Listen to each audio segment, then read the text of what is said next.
Muito boa noite a todos, começando aqui mais um vídeo no canal Resenha do JP, trazendo para vocês mais um vídeo nessa semana aí, já é o terceiro aí nessa quarta-feira, então se você estiver ligado aqui no canal, você vai ver que está tendo conteúdo todos os dias, estou voltando com tudo aqui no canal, ainda com alguns problemas, igual eu tenho falado de todo vídeo, tentando voltar aos poucos, tem problema de cenário ainda que está sendo arrumado, problema do áudio, que já tem um microfone novinho chegando aqui pro canal para a gente trazer vídeos com mais qualidade de áudio, tem também a questão do ventilador, porque está muito calor em função de não ter o microfone, eu tenho que gravar o vídeo, né, com o ambiente todo fechado, tudo fechado, e fica muito calor, então acaba que o ventilador atrapalha um pouco o áudio, mas tudo isso vai se resolvendo aos poucos. O que importa é que a gente está aqui todo dia trazendo conteúdo novo, então só te peço para deixar o seu like e para se inscrever no canal se você ainda não é inscrito, porque me ajuda muito, muito mesmo nessa volta do canal, para eu poder ter motivação, para eu poder estar trazendo vídeos novos e até para eu sentir o que vocês estão achando aqui dos vídeos que eu estou trazendo, desse tipo de conteúdo que eu trago aqui nesse canal Resenha do JP. Vamos lá falar então de futebol, vamos falar um pouquinho de Libertadores, porque ontem o Galo, que até então era o único brasileiro com 100% de aproveitamento na Libertadores, perdeu a sua invencibilidade para o Peñarol no Uruguai. O Galo perdeu de 2-0, né, dois gols muito similares, muito parecidos, e acabou se complicando um pouquinho na briga pela primeira colocação geral da Libertadores. A gente ainda não sabe, né, o que vai acontecer nos jogos dessa quarta, nos jogos de amanhã, então pode ser que em função de alguns resultados o Galo ou volte ou se complique mesmo na briga por essa primeira colocação. O fato é que o Galo já estava classificado, né? O Galo já era classificado e muito possivelmente classificado com a primeira colocação. Teria que acontecer uma tragédia na última rodada para que o Peñarol consiga alcançar o Galo e deixar o Galo na segunda colocação do grupo. Mas de qualquer forma, não é o resultado esperado, não é o que a torcida do Galo esperava para esse jogo por alguns motivos, né? O primeiro deles é o futebol que o Galo vinha apresentando, é fato, a bola que o Galo vinha jogando, todo aquele futebol intenso. Eu até falei em vídeos recentes sobre isso, vou até deixar o card, eu fiz um vídeo sobre a última rodada da Libertadores, onde eu falo que o futebol do Galo do Milito, em raros jogos a gente não conseguia enxergar um Galo que não jogou para golear, que não merecia um placar elástico, e não foi o caso de ontem, inclusive passou longe de ser. Então acho que esse é o primeiro motivo da decepção da torcida com o resultado. O segundo motivo é, logicamente, a expectativa pela primeira colocação geral, porque o Galo vinha caminhando a passos largos para ter essa primeira colocação geral na Libertadores, e a gente sabe que isso é muito importante, porque quando você tem a oportunidade de definir um confronto de mata-mata, principalmente de Libertadores, mais nas fases finais, quando você vai ter que jogar com Palmeiras, vai ter que jogar com eventuais times bem mais cascudos do que os da fase de grupos, a gente sabe que isso faz uma diferença assim, gritante, jogar dentro de casa o jogo da volta. É lógico que existem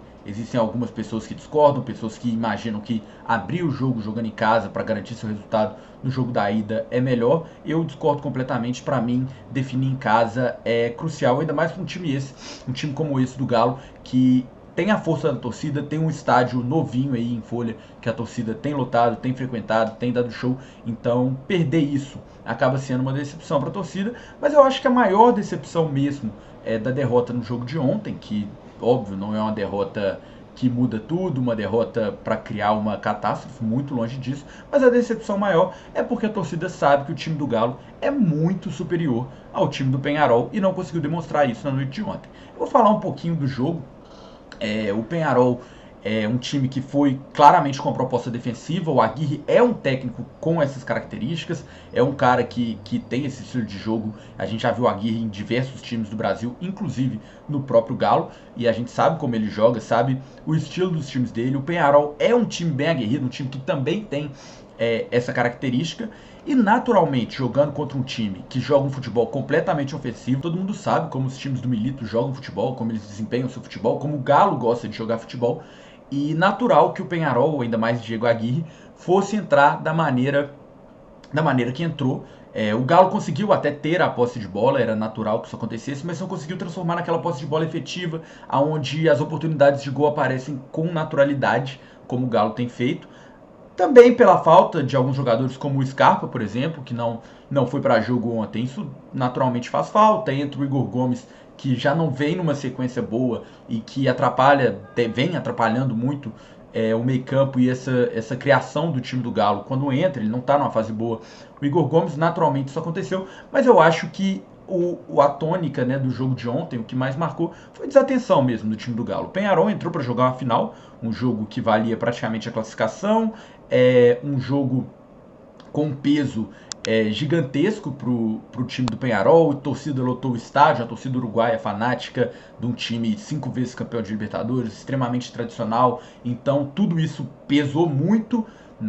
para os jogadores do Peñarol terem ali garra, vontade para poder buscar o resultado, e o Galo entrou naturalmente desatento, uma desatenção até aceitável até certo ponto, em função de já estar classificado, muito possivelmente classificado em primeiro, a fase que vive, a sequência de jogos que vem tendo, enfim, uma série de fatores eu acho que levaram a essa desatenção do Galo. Não é justificativo para uma derrota para um time que, na minha visão, é muito inferior ao Galo, mas eu acho que é aceitável dada a circunstância. Não é uma derrota que se pode naturalizar, mas também não é para criar uma tempestade em copo d'água em função de uma derrota de um treinador que ainda não tinha perdido no comando do time, em um jogo que, se tratando de classificação no grupo, não vale absolutamente nada. É lógico que, se tratando de futuro no mata-mata, pode ser uma diferença crucial, pelos motivos que eu citei da melhor campanha da fase de grupos, mas se tratando da classificação dentro do grupo, não é um jogo de grande valor, então eu acho que seria muito leviano querer colocar um peso grande em cima de uma derrota como essa. Eu só acho que surgem alguns pontos que valem ser observados acerca do jogo de ontem. O primeiro deles é o problema com as duas bolas paradas, assim, com as duas não, teve até 3, mas assim, os 2 gols surgiram de maneira muito parecida em bolas paradas, méritos também ao Peñarol, que tem isso como uma arma forte, sempre foi uma das grandes qualidades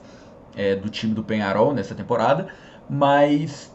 o Galo precisa ficar atento com isso, não só com a bola parada em si, porque uma delas a bola bate no travessão, sobra, e o Lucas Hernandes, que inclusive ex-jogador do Galo, não foi bem quando passou pelo Galo, vai lá e faz o seu gol. Mas na segunda, né, um lance até meio polêmico, se pode ter sido ali uma falha do goleiro Everson, que espalma a bola para o meio da área, o Peñarol faz o gol. Faltas muito parecidas, batidas muito parecidas, uma desatenção tanto para marcar esse rebote dentro da área, quanto no momento das faltas, né? A origem das faltas, inclusive, eu acho que é mais uma crítica individual ao Igor Gomes. A origem das faltas, jogador de costas, uma falta sem necessidade, que não levaria perigo, uma jogada que não levaria perigo ao gol do Atlético, ele gera ali uma falta na entrada da área, uma coisa até meio bizarra, meio inexplicável, e as duas, né, logo em sequência, eu acho que sai um gol numa falha dessas, e aí sai outro logo em sequência para deixar claro, tipo assim, ó, o problema está aqui,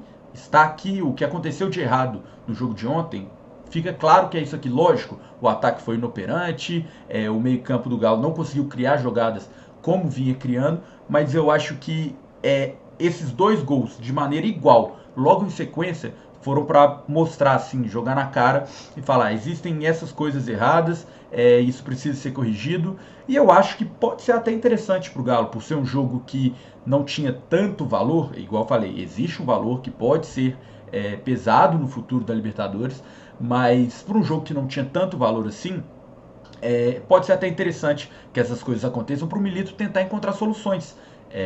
Me surpreendeu ontem que o Milito termina o jogo com 2 substituições para fazer. Esse tipo de coisa eu acho que ele vai adaptando, ele vai entendendo o elenco que tem. É natural. Ficou uma dúvida ali a respeito do Scarpa, porque o Scarpa não viajou e não entrou em campo, né? Parece que ele está ali com algum problema dermatológico, não entendi direito o que é, mas a grande realidade é que eu acho que fica aí uma dica, fica uma mostra nesse jogo para o Milito de que nem tudo são flores, nem tudo é perfeito, e parecia que vinha sendo tudo perfeito, tudo dava certo para esse time do Galo, tudo que o Milito tocava virava ouro, o Galo perdia de 2-0, ele colocava o Vargas, criticado, contestado, ia lá e empatava o jogo, enfim. Eu acho que fica esse alerta, não um alerta no sentido ruim de, não, alerta porque a situação está tensa, não, mas fica um alerta de, não é sempre que vai dar certo, você criou um time que joga muito bem, um time que tem a bola, um time que consegue, pela qualidade dos jogadores, amassar os adversários, mas existe também o reverso, existe o dia que as coisas dão errado, e quando as coisas dão errado, é necessário achar soluções fora daquilo que vem sendo feito, porque é muito fácil você pegar um adversário inferior tecnicamente e taticamente ao Atlético e achar, junto com o Scarpa, com o Hulk, com o Paulinho, o Zarate, o Arana, achar soluções ali no ataque e fazer 1, 2, 3-0. Mas e quando esse adversário vem para se defender e abre 1-0, abre 2-0, e às vezes o time, diferentemente do Fluminense, por exemplo, que tem seu próprio estilo de jogo, tem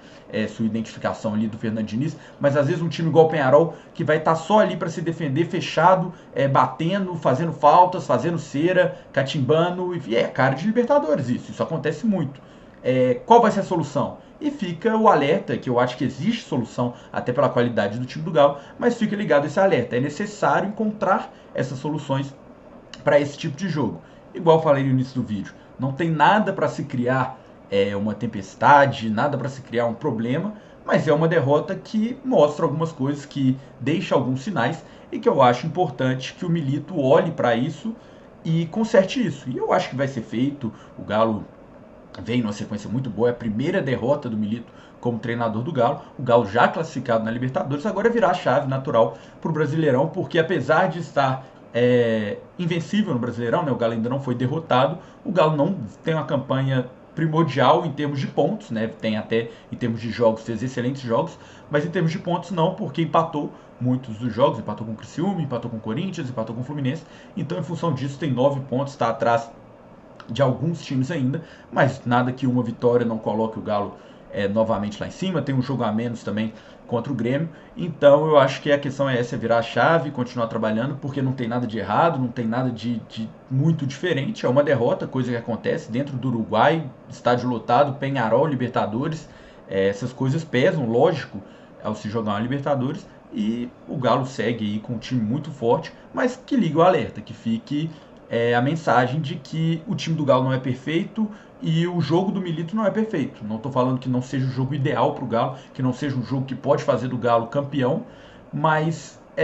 nenhum jogo de futebol é perfeito. Não existe. Se alguém tivesse achado a fórmula mágica para como nunca mais perder no futebol, o futebol tinha acabado. Então é natural que o Galo não ia ganhar para sempre, o Galo não ia ficar invencível para sempre com o Milito. Chegou a primeira derrota e, na minha visão, chegou até no momento certo, no momento ok para chegar, porque era um jogo que tinha menos valor do que os jogos que estão para vir, principalmente os jogos de Campeonato Brasileiro, onde o Galo precisa vencer mais, conseguir 3 pontos nas partidas para conseguir figurar ali na briga pela liderança, que é onde eu imagino o Galo no final da temporada. Quero saber a sua opinião sobre o jogo do Galo, o que você achou, se você achou, assim como eu, uma partida bem abaixo da média, né, por parte do Galo, ou se você achou que foi mais fatalidade, enfim. Quero muito saber o que você tem para falar, deixe aí nos comentários, que eu vou ler, vou responder, vou estar olhando tudo para a gente poder debater. E quero reforçar também o pedido pelo seu like, pela sua inscrição, para você compartilhar com um amigo também, que eu sei que o conteúdo aqui é da hora, é legal, e ele vai curtir de assistir, vai curtir de se inscrever e vai gostar de ficar aqui com a gente no canal, beleza? Um abraço para todos e boa noite.